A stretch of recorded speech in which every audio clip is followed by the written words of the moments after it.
چلیں میں آپ سے اس کورس کے بارے میں کچھ باتیں کرتا ہوں. یہ کورس اصل میں اس کی شروعات ہوئی تھی جب میں کالج میں تھا, اور کالج میں نے ایک کورس لیا تھا کمپیریٹیو لٹریچر. اس میں فلسفے کی کچھ کتابیں, اس میں بائبل, اس میں یونائٹڈ اسٹیٹس کانسٹیٹیوشن, اور اس میں قرآن کا بھی کچھ حصہ ہمارے کورس اسٹڈی کا حصہ تھا. ہمارا پروفیسر تو لٹریچر کا پروفیسر تھا اور سارا مٹیریل انگلش میں تھا. اور اس میں ایک ہمیں ہوم ورک اسائنمنٹ دی گئی تھی. میرا پہلا سیمسٹر تھا کالج میں نیو یارک میں, اور اسائنمنٹ یہ تھی کہ بائبل میں جوسف کی کہانی جو ہے, story of Joseph in the book of Genesis, اس کا آپ نے تقابل کرنا ہے قرآن میں سورہ یوسف سے. سورہ یوسف 12ویں سورت میں سیم اسٹوری آف جوسف, اور یہاں پر بائبل کی اسٹوری. ان دونوں کا آپس میں کیا تعلق ہے, ان کا کیا کمپیریسن ہے. تو مجھے جب یہ اسائنمنٹ ملی, میں نے پہلی دفعہ سورہ یوسف ترجمے کے ساتھ پڑھی, انگلش ترجمے کے ساتھ, اور مجھے وہ بہت ہی کنفیوزنگ لگی. پہلے میں نے بائبل کی اسٹوری پڑھی تھی. اچھا, بائبل کی اسٹوری میں نام بھی ہے, ماں کا نام بھی ہے, باپ کا نام بھی ہے, بھائیوں کا نام بھی ہے, کہاں پر رہتے تھے, کون سے گاؤں میں رہتے تھے, مصر کیسے پہنچے, مصر میں کس علاقے پر پہنچے, وہ جو منسٹر تھا عزیز, اس کا کیا نام تھا, اس کی بیوی کا کیا نام تھا, ساری معلومات تھیں. آپ قرآن پڑھو تو نہ بھائیوں کا نام, نہ ماں کا تو ذکر بھی نہیں. اور پھر جو بائبل میں قصہ ہے اس میں جگہوں کے نام, یہاں پر جگہوں کا بھی کوئی ذکر نہیں, کوئی خاص نہیں, بس مصر کا ایک لفظ کہہ دیا ایک دفعہ بس. اب وہ مصر کا باقاعدہ منسٹر ہے, لیکن اس کو بھی العزیز, یعنی جس کے پاس اقتدار ہو, بس اتنی سی بات کیا کہ آگے بات چلتی. اس کی بیوی کا نام نہیں, کوئی بھی تفاصیل نہیں. تو لگا یہ کہ قرآن میں بہت ساری معلومات مسنگ ہیں. بائبل میں بہت زیادہ معلومات ہیں اور قرآن میں بہت ساری چیزیں مسنگ ہیں. اور اس بات سے مجھے ایک کنفیوژن بھی ہوئی اور غصہ بھی آیا کہ ایک انا ہوتی ہے نا, پیدائشی مسلمان ہے, اور اب لگ یہ رہا ہے کہ بائبل جیت رہی ہے. مذہبی اعتبار سے بھی نہیں, لیکن ایک ہیریٹیج ہے ہماری, میں مسلمان ہوں, پیدائشی مسلمان ہوں, اور ہمیں قرآن پر فخر ہے. سمجھ آتا ہو نہ ہو, فخر ضرور ہے. اور بچپن سے یہ سنا ہے کہ اس کا ایک ایک لفظ ایک ایک مقام پر بالکل پرفیکٹ ہے, اس سے آپ ایک لفظ کو اپنی جگہ سے ہٹا نہیں سکتے, اور اس میں کوئی چیز نہ زیادہ کی جا سکتی ہے نہ کم کی جا سکتی ہے. تو لا یأتیہ الباطل, اس پہ تو کوئی باطل آ ہی نہیں سکتا. تو اس غصے کی وجہ سے مجھے سمجھنے کی خواہش ہوئی کہ میں اس قرآن کو, شاید ترجمے میں کچھ مسنگ ہے, شاید عربی میں کوئی ایسی بات ہو رہی ہے جو ترجمے میں مسنگ ہے. اور اس وقت سے میری ایک دلچسپی ہوئی قرآن کو بغیر ترجمے کے سمجھنے میں. اور جب میں نے عربی کے بعد قرآن کا مطالعہ شروع کیا تو میرے ذہن میں اور بھی مزید سوال آنے شروع ہو گئے, کیونکہ اللہ تعالیٰ قرآن میں جب بات کرتے ہیں, آپ نے کسی میں تھوڑا سا بھی قرآن پڑھا ہو تو قرآن میں کچھ ایسی کوالٹیز ہیں جو اور کتابوں میں نہیں ہیں. اللہ تعالیٰ فرض کریں کبھی تقوی کی بات کرتے ہیں, لیکن ایک دفعہ نہیں کرتے, بار بار کرتے ہیں. 200 سے زیادہ مرتبہ ایک ہی مضمون پہ, تقوی پہ ذکر کیا جا رہا ہے, تقوی کا. اگر کسی ایک قصے کی بات ہو رہی ہے, موسیٰ علیہ السلام کا قصہ ہو رہا ہے, تو وہ ایک مقام پر مکمل بات نہیں کی جا رہی, تھوڑی سی یہاں, تھوڑی سی وہاں, تھوڑی سی وہاں, یعنی ٹوٹا ہوا ایک چھوٹا سا ٹکڑا ادھر, ایک ٹکڑا ادھر, ایک ٹکڑا ادھر. پھر دوسری بات, اگر قصہ دوبارہ دہرایا بھی جا رہا ہے تو اس کی تقریباً کچھ تفاصیل وہی ہیں جو پہلے بھی کہی جا چکی ہیں, تو دوبارہ کہنے کا کیا فائدہ. آپ کسی اور کتاب کو کھول لو, اس میں اگر کوئی پرانی بات, یا چیپٹر 5 پہ آپ پہنچے ہو, 5ویں باب پہ پہنچے ہو, اور اس میں 3رے باب کا کوئی حوالہ دینا ہوتا ہے, تو جو کاتب ہوتا ہے, آتھر ہوتا ہے, وہ کہہ دیتا ہے آپ فلانے پیج پہ چلے جائیں, اس بات کا وہاں ذکر ہو چکا ہے. وہ پوری بات دوبارہ نہیں چھاپے گا, وہ صفحے کو ضائع نہیں کرے گا, رائٹ. لیکن قرآن میں ایسی بات نہیں ہے. قرآن جب آپ کتاب کے طور پہ پڑھتے ہو تو جو بات آپ نے پہلے پڑھی تھی وہی بعد میں بھی آ رہی ہے. کبھی کبھی وہی جملہ, وہی آیت, وہی ذکر, لفظ با لفظ دوبارہ ریپیٹ ہو رہا ہے. پھر دوسری بات کہ عام کتاب میں ایک ترتیب ہوتی ہے, پہلا چیپٹر, دوسرا چیپٹر, تیسرا چیپٹر. جو بات آپ نے پہلے میں سیکھ لی وہ آپ نے دوسرے میں نہیں سیکھنی, اس کی بنیاد پر دوسرے کی بات ہوگی، پہلے 2 کی بنیاد پر تیسرے چیپٹر کی بات ہوگی، اور اسی طرح ترتیب سے جتنا آپ آگے جاؤ گے اتنا مضمون آگے بڑھتا چلا جائے گا۔ اور اگر آپ مضمونوں کی یا چیپٹرز کی، ابواب کی ترتیب کو ادھر ادھر کرو گے نا تو کتاب کی کوئی تک نہیں بنے گی، کچھ سمجھ نہیں آئے گی یہ کیا ہو رہا ہے۔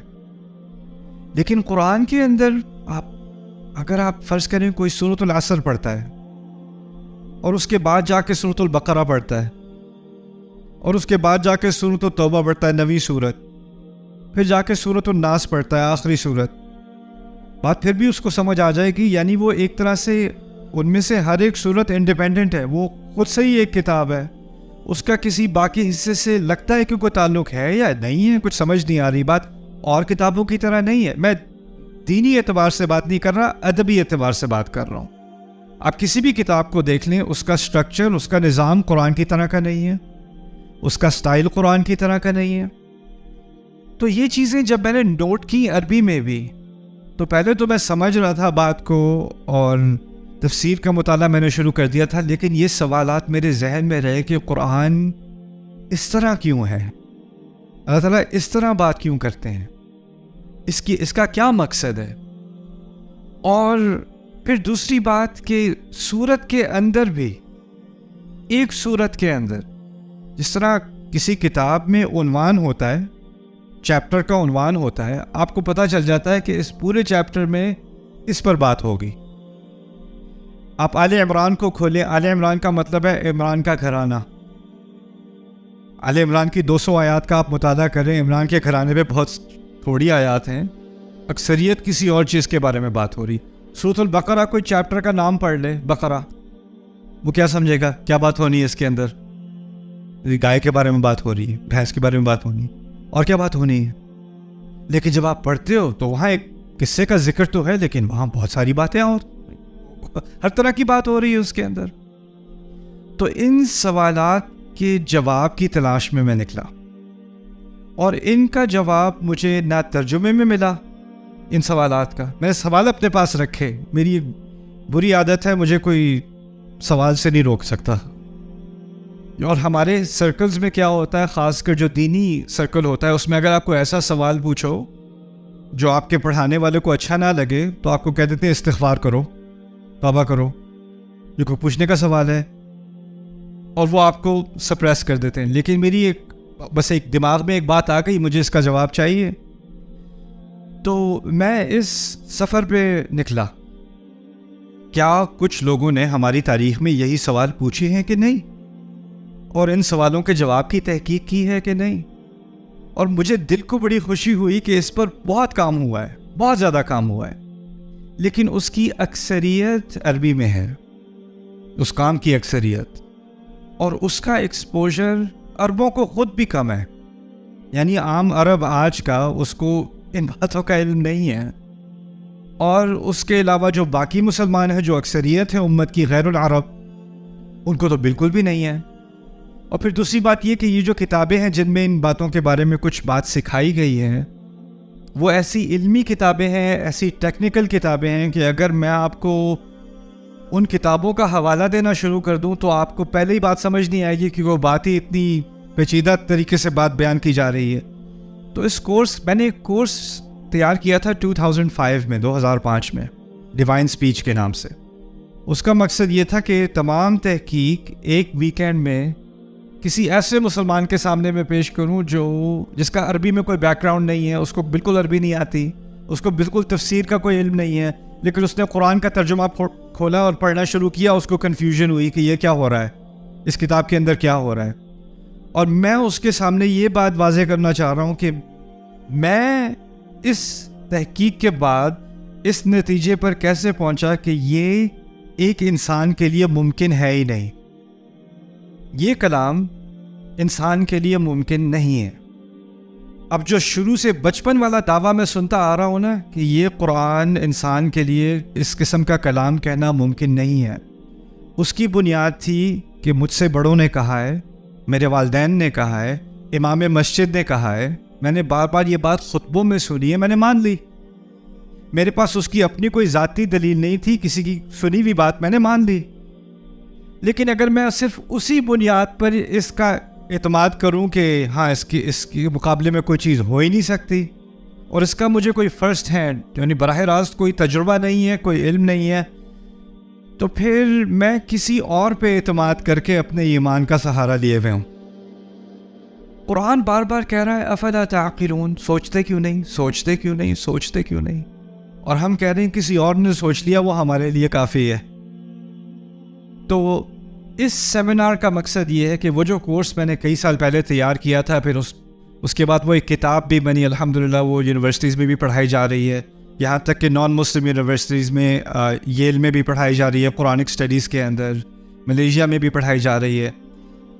ان 10 دنوں میں اس کتاب کا خلاصہ آپ کے سامنے پیش کرنا چاہ رہا ہوں، اور اس ایک سوال کا ہم جواب ڈھونڈ رہے ہیں۔ میں اپنے لیے، میں آپ کے لیے بھی نہیں، میں صرف اپنے لیے اس ایک سوال کے جواب میں یہ بات پیش کر رہا ہوں۔ میرے نزدیک قرآن انسان کا کلام ہو ہی نہیں سکتا، کیوں نہیں؟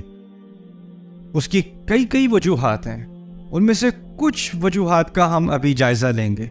تو جو قرآن، جس کو اس کورس کا نام میں نے رکھا ہے آخری معجزہ، آپ کو پتہ ہوگا نا، تو یہ جو نام میں نے رکھا ہے نا، اس کے بارے میں ایک دو باتیں پہلے سمجھ لیں، پھر ہم اپنا کام آج کا شروع کرتے ہیں۔ ویسے ہم آج بیہائنڈ ہیں، میرا مقصد تھا آج فاتحہ کے بارے میں مکمل بات ہو جائے گی، مجھے نہیں لگتا کہ ہوگی، لیکن کوشش کریں گے انشاءاللہ۔ میں رش نہیں کروں گا، اگر زیادہ ٹائم چاہیے تو کل کر لیں گے، اگلے دن کر لیں گے انشاءاللہ، لیکن میں مٹیریل کو رش نہیں کرنا چاہ رہا۔ اب میں چاہتا ہوں کہ آرام سے ایک چیز کو آپ صحیح طرح سے سمجھیں، اس کے بارے میں سوال ہوں تو آپ کو سوال پوچھنے کا بھی موقع ملے۔ قرآن کے معجزے کے بارے میں ایک بات سمجھ لیں۔ اگر کوئی سمندر میں غوطہ لگاتا ہے، گہرائی میں اترتا ہے، وہاں اس کو موتی ملتا ہے یا کوئی خاص قسم کی مچھلی ملتی ہے، اور وہ نکال کے وہ لاتا ہے اور کہتا ہے یہ دیکھو میں نے کیا ڈھونڈا سمندر میں سے، اور وہ یہ دعویٰ کرے کہ اصل جو سمندر کا خزانہ ہے نا وہ میرے ہاتھ میں ہے، کیا اس کا دعویٰ صحیح ہوگا؟ سمندر بہت بڑی چیز ہے، آپ بہت چھوٹی چیز ہو، آپ جتنے بھی غوطے لگا لو، پوری زندگی غوطے لگاتے رہو، آپ کے پاس اتنے سے موتی آنے ہیں آپ کے ہاتھ میں، اور باقی کتنے لامعلوم خزانے پیچھے رہ گئے، نامعلوم خزانے آپ کو پتہ بھی نہیں، دنیا کو بھی نہیں پتہ۔ قرآن کی مثال اللہ تعالیٰ نے خود دی ہے ایک سمندر کی طرح کی، بلکہ ایک نہیں کئی سمندر کی طرح۔ قُلْ لَوْ كَانَ الْبَحْرُ مِدَادًا لِكَلِمَاتِ رَبِّي لَنَفِدَ الْبَحْرُ قَبْلَ أَن تَنْفَدَ كَلِمَاتُ رَبِّي وَلَوْ جِئْنَا بِمِثْلِهِ مَدَدًا۔ کہہ دو کہ اگر میرے کلمات، میرے الفاظ سمندر کی طرح ہوتے، اس کی مثال دی اللہ تعالیٰ نے۔ اب سمندر کی مثال سے کیا فائدہ ہوا؟ ہم قرآن میں تدبر کرتے ہیں جیسے کوئی غوطہ لگانے والا سمندر میں غوطہ لگاتا ہے۔ اگر میں ساری زندگی سمندر کے اندر گزار دوں نا اپنی، تو میرے جسم پہ، پورے جسم پہ کچھ قطرے ہی لگے ہوں گے، میں نے پورے سمندر کا تجربہ نہیں کیا، اور میں گہرائی میں بھی اتر جاؤں تو میرے ہاتھ میں 1-2 موتی آنے ہیں، 5-6 آنے ہیں، 500 آ جانے ہیں، 1000 آ جانے ہیں۔ میں کبھی یہ دعویٰ نہیں کر سکتا کہ میرا پورے سمندر پر عبور ہے، یا میں پورے سمندر کا تجربہ کر چکا ہوں، اور اس میں جو خزانے تھے وہ میرے ہاتھ میں ہیں۔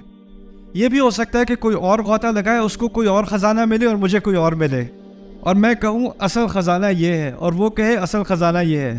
کس کی بات صحیح ہے؟ ایک طرح سے دونوں کی بات صحیح ہے، لیکن دونوں کی بات غلط بھی ہے۔ ایک خزانہ یہ ہے اور ایک خزانہ یہ ہے۔ یہ بھی ہو سکتا ہے کہ وہ میرے خزانے کو دیکھے، میرے موتی کو دیکھے کہ یہ تو بس صحیح ہے، لیکن اصل چیز یہ ہے، میرے نزدیک بہتر خزانہ یہ والا ہے۔ یہ بھی ممکن ہے، یہ عین ممکن ہے۔ اس سیمینار میں جن چیزوں کے بارے میں قرآن کے متعلق جو باتیں آپ کے سامنے پیش کروں گا، ان کا تعلق زیادہ تر 90% میرے نزدیک ایسی چیزوں سے ہے جو وقت کے ساتھ بدلیں گی نہیں۔ جیسے آپ کو معلوم ہوگا آج کل قرآن کے معجزے کی بارے میں جب بات ہوتی ہے تو کہا جاتا ہے قرآن میں جدید سائنس سے متعلق معجزات ہیں۔ آپ نے سنا ہوگا کہ قرآن میں ایسی باتیں ہیں جو اس وقت کسی کو معلوم نہیں تھیں، اب سائنس کی ترقی کی وجہ سے ہمیں معلوم ہے۔ تو قرآن کا اصل معجزہ کیا بتایا جاتا ہے؟ Science, right? The scientific miracle of the Quran۔ اب اس میں مسئلہ یہ ہے کہ سائنس ابھی بھی بدل رہی ہے، ابھی بھی ترقی کر رہی ہے، اور ہو سکتا ہے آج سے 10 سال بعد کوئی نئی ایجاد آئے، یا کوئی نیا اکتشاف ہو, کوئی نئی ڈسکوری آئے اور جو تھیوری ہم سمجھتے تھے کہ صحیح ہے وہ غلط ثابت ہو جائے. ایک زمانے میں نیوٹن حق تھا, پھر آئنسٹائن حق ہوا, تھیوری تو بدل گئی نا. اب جب ایک دفعہ تھیوری بدل گئی, اب پرانی تھیوری سے آپ نے قرآن کو جوڑ دیا کہ قرآن کا معجزہ اس تھیوری کے ساتھ ہے, آگے جا کے وہ تھیوری غلط ثابت ہو گئی, مسئلہ تو کھڑا ہو گیا نا. یہ کیا ہوتا ہے کہ ہم قرآن کا معجزہ قرآن سے باہر ڈھونڈتے ہیں, ٹھیک ہے نا. تو قرآن کے دو طرح کے معجزے ہیں. ایک قرآن جو باہر کی بات کر رہا ہے, اس سے کبھی معجزہ ثابت ہو سکتا ہے, میں اس کا انکار نہیں کر سکتا, کرتا وہ ہو سکتا ہے. لیکن ایک قرآن کا معجزہ ہے اس کے اندر ہی, اس کو باہر جانے کی ضرورت نہیں, اس کے اندر ہی ہے. اور جو اس کا اندرونی معجزہ ہے نا, وہ چاہے پہلی صدی میں ہو یا 20ویں صدی میں ہو یا 30ویں صدی میں ہو, اس میں کوئی فرق ہی نہیں آنا. میرے نزدیک قرآن کا جو اصل معجزہ ہے نا, وہ اس کے اندر ہے, اور اس کے باہر جو معجزات ہیں وہ آتے رہیں گے, اور شاید ان میں کوئی حق ہو, شاید بعد میں کوئی بات غلط ثابت ہو جائے, ہو سکتا ہے, اس میں امکان ہے غلطی کا. لیکن جو اندرونی معجزہ ہے نا, اس میں کوئی غلطی کا امکان نہیں ہے. بات ابھی تک سمجھ میں آ رہی ہے؟ ٹھیک ہے. اب تھوڑی سی بات ہم آج اس پہلے سیشن میں آپ سے فاتحہ کے بارے میں کچھ بات کروں گا. اس سیشن میں صرف الحمدللہ تک, اگر ممکن ہوا صرف الحمدللہ تک بات کریں گے, باقی بعد میں. پہلی بات یہ سمجھ لیں کہ ہمارے ہاں فاتحہ کے بارے میں اختلاف ہے کہ اس کی پہلی آیت یا تو بسم اللہ الرحمن الرحیم ہے یا الحمدللہ ہے. اور آپ دیکھیں گے کہ اگر مختلف ممالک میں آپ سفر کرتے ہیں تو کچھ مذاہب میں, کچھ فقہا کے نزدیک کیونکہ بسم اللہ فاتحہ کا حصہ ہے, تو آپ کسی مسجد میں جا کے مغرب کی نماز میں شرکت کرو گے تو امام اللہ اکبر کہنے کے بعد الحمدللہ سے شروع نہیں کرے گا. کہاں سے شروع کرے گا؟ بسم اللہ الرحمن الرحیم الحمدللہ رب العالمین. اور ہمارے دیسیوں کو لگے گا اوہ یہ کیا ہو رہا ہے یار, بسم اللہ زور سے کیونکہ ان کے ہاں بسم اللہ فاتحہ کا حصہ ہے. اور یہ اختلاف ہمارے مفسرون میں بھی تھا, کیا بسم اللہ فاتحہ کا حصہ ہے. پھر ایک اور اختلاف تھا, کیا بسم اللہ ہر سورت کا حصہ ہے یا ہر سورت سے الگ ہے. اس بحث میں بہت دیر لگ جائے گی, اور اگر ہم نے بسم اللہ پر آج بات کی تو اسی میں 2-3 گھنٹے لگ جائیں گے. لیکن میں اپنی رائے آپ کے سامنے رکھ رہا ہوں کھل کے. میرے نزدیک زیادہ قوی دلیل یہ ہے کہ بسم اللہ فاتحہ کا حصہ نہیں ہے, اور اس کی تائید میں کچھ دلیل قرآن کے اندر بھی ہے, اور اس کے باہر بھی ایک مشہور حدیث ہے جس میں حدیث قدسی ہے, جو عام طور پر اس سورت کی تفسیر میں حوالہ اس کا دیا جاتا ہے کہ جب اللہ کا بندہ فاتحہ پڑھتا ہے تو ایک ایک آیت کے بعد اللہ تعالیٰ اس کا جواب دیتا ہے. ٹھیک ہے. سو اذ قال العبد الحمدللہ حمیدنی ربی, جواب پہ اللہ تعالیٰ کہتے ہیں میرے رب نے میری حمد کی. تو اس حدیث میں جو پہلی آیت کا ذکر ہے وہ کیا ہے؟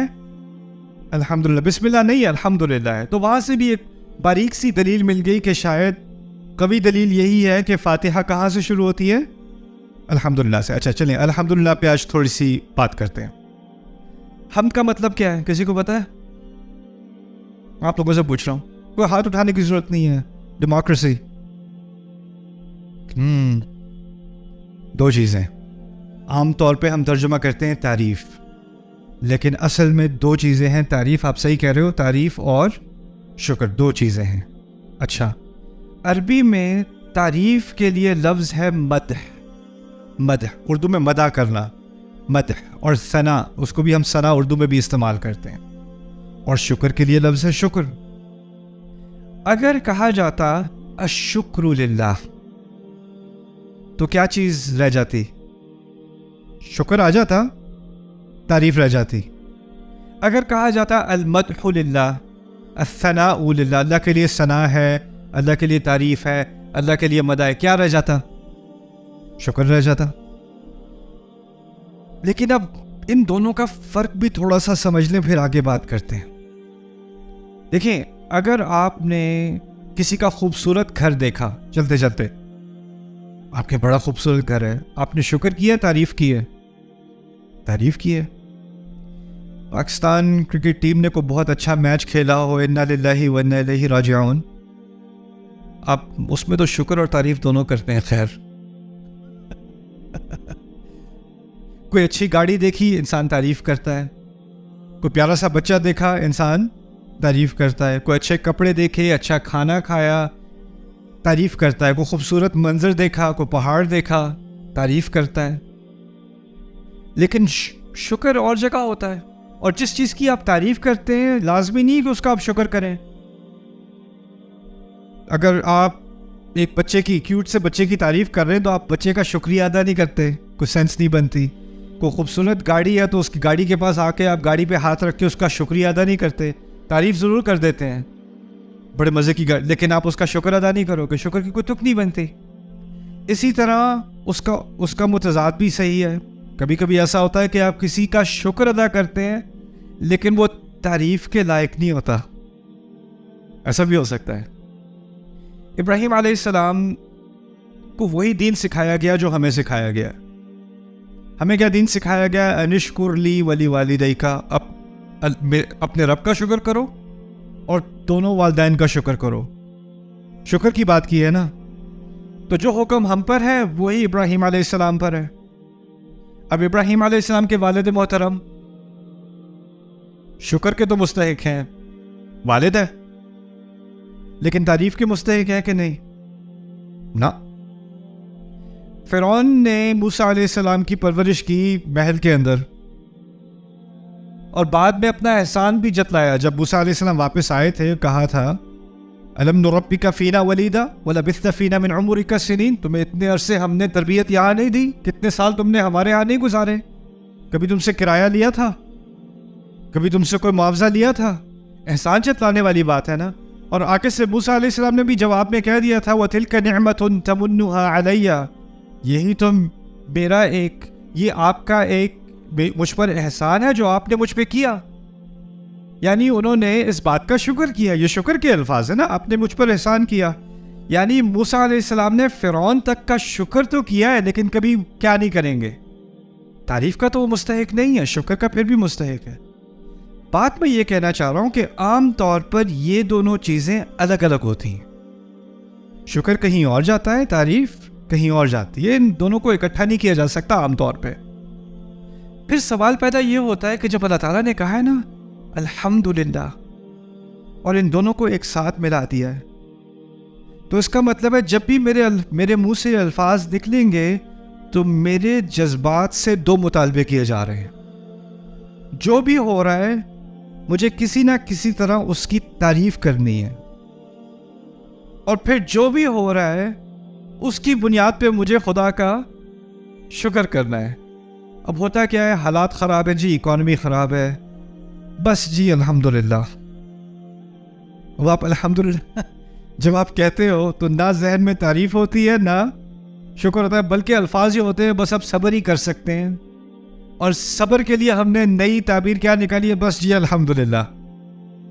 ٹھیک ہے, لیکن ہونا کیا چاہیے مشکل کے, اگر اللہ نے مجھے اس مشکل میں ڈالا ہے تو یہ مشکل بھی تعریف کے لائق ہے, اور اگر میں اس مصیبت سے گزر رہا ہوں تو اس میں اللہ کی کوئی نہ کوئی نعمت ہے, وہ پھر بھی میں اس کا شکر کروں گا. یہ ذہنیت ہے الحمدللہ کی, دونوں چیزوں کو کمبائن کر کے.